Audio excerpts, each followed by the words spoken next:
Apa sebenarnya Kampung Angkat Madani ini dan apa pentingnya untuk masa depan negara? Program ini ialah inisiatif daripada kerajaan untuk pembangunan luar bandar maupun bandar melalui penyediaan akses seperti air bersih, elektrik, jalan raya dan pelbagai kemudahan akses kepada masyarakat.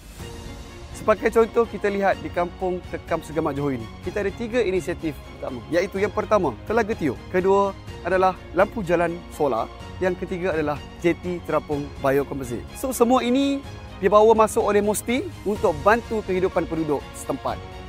Kampung Angkat Madani ini adalah salah satu platform penting untuk kerajaan salurkan produk inovasi terus ke peringkat akar umbi.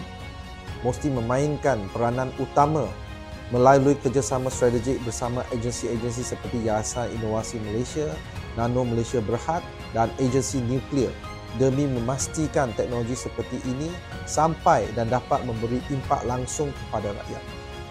Ini bukan sekadar pembangunan fizikal, tetapi pembangunan yang menyeluruh berasaskan nilai, teknologi dan keprihatinan. Teknologi bukan sekadar hanya di bandar, tetapi untuk semua rakyat Malaysia. Jadi, kalau you guys suka dengan video ini, tolong like dan share kepada semua. Terima kasih, Mufti.